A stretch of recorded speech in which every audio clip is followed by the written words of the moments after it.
दो लाइन मनोरंजन कराई थी और सब लोग स्वागत करा था। बहुत अच्छा चीज सुनाऊ।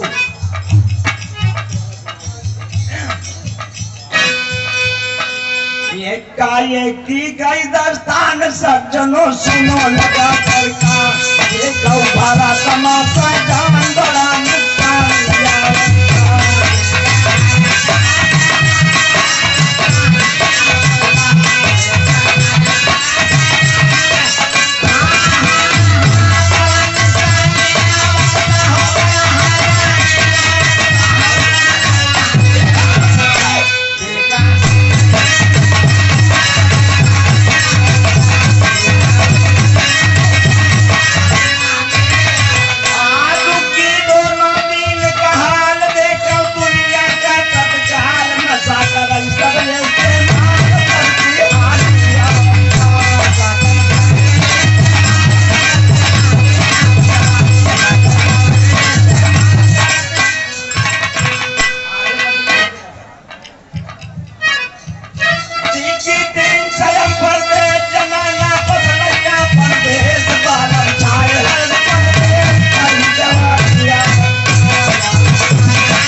नाला ने अंदर छूट नारी चलती पही के बुढ़वा करे लगे कूट मुँह पुरानी आवत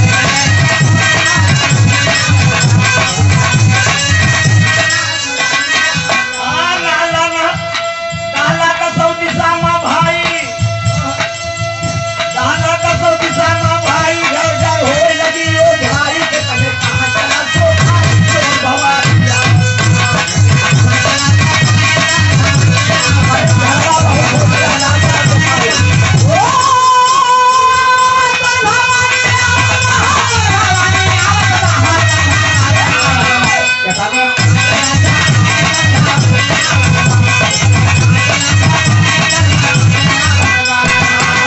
गुलाम कहे परम नहीं नागा गुलाम कहे परम नहीं नागा गोरिया कहे परम हो जागा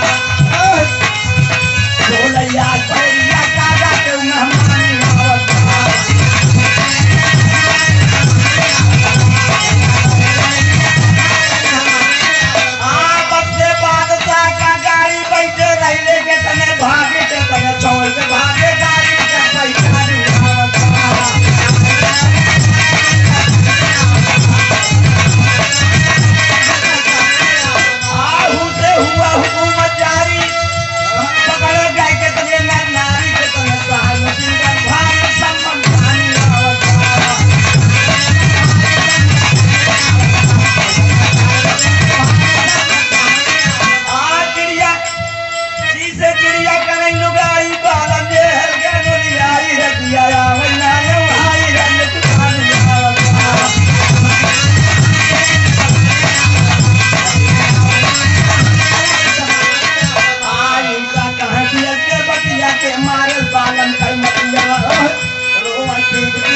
मौका देते ढेर खींच ले गए और सब धन्यवाद देते।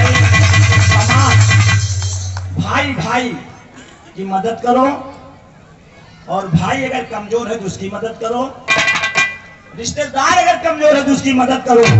अगर आप मदद करो तो भगवान आपको देगा। अगर आप परदेश भाग गया भाई छोड़ के, अगर दुख में फंसा बा तो आप फंसबो वही भाई लास्ट में मरता है। बहुत देगा तो हम इसी के साथ धन्यवाद देता हूँ, दोनों बिरैया को बधाई देता हूँ, जितने लोग आए हम सभी भाइयों को धन्यवाद देता हूँ।